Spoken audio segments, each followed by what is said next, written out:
రెండోది chest, third one hips. ఇవి చూపెడుతున్నా మీకు అందుకని. తర్వాత ప్రైవేట్ పార్ట్స్, మీరు యూరిన్కి వెళ్ళడానికి మనము ఎట్లా అండర్వేర్ వేసుకొని ఉంటాం. ఇవన్నీ ఎందుకు చెప్తున్నా అంటే మీకు నవ్వు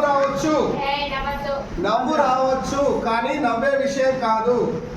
సో ఈ రెండు విషయాలలో మీరు ఇప్పుడు చిన్నపిల్లలు కదా, మీ అమ్మ స్నానం పోస్తుంది. ఎవరికి వీనికి స్నానం పోస్తుంది, వీళ్ళ అమ్మ బట్టలు ఇప్పేసి స్నానం పోస్తుంది. వీనికి ప్రైవేట్ అంటూ ఏమి ఉంచదు వీళ్ళమ్మ.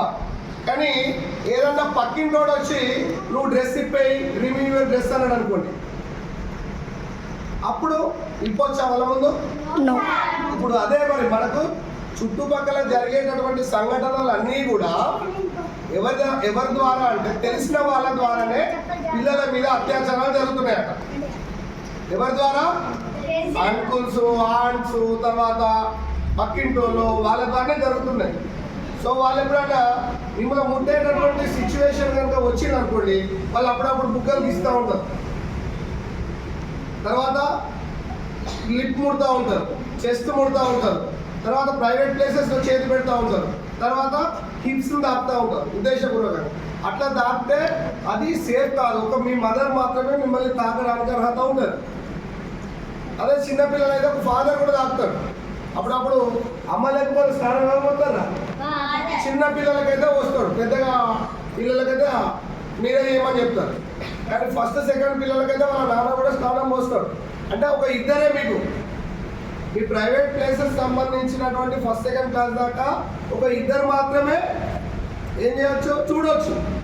ఇంకా వాళ్ళు కాకుండా ఎవరైనా మీ ఇంటి పక్క వాళ్ళు, అంకుల్, ఆంట్ ఇట్లాంటి సందర్భాల్లో వచ్చి మరి మనల్ని ఇబ్బంది పెట్టడానికి ట్రై చేస్తారు. మనకి ఇబ్బంది అని కూడా తెలియదు, పప్పి అంటాడు.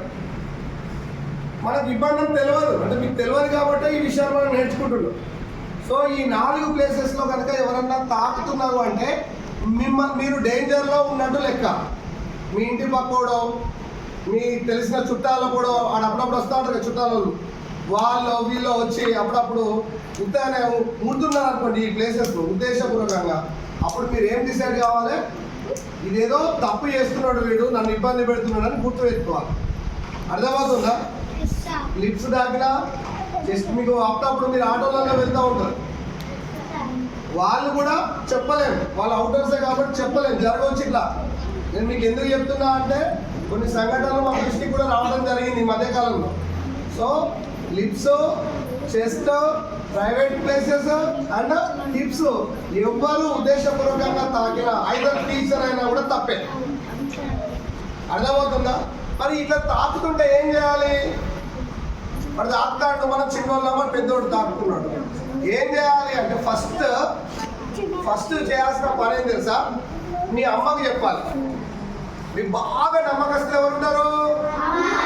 అమ్మనే మనకు నమ్మకస్తులు. ఎవరు? కాబట్టి నాన్నకు కానీ అమ్మ కానీ చెప్పాలి. ఎవరైనా ప్రైవేట్ ప్లేసెస్లో తాకుతున్నట్టు మీకు అనిపించింది అనుకోండి, మీరు ఎవరికి చెప్పాలి?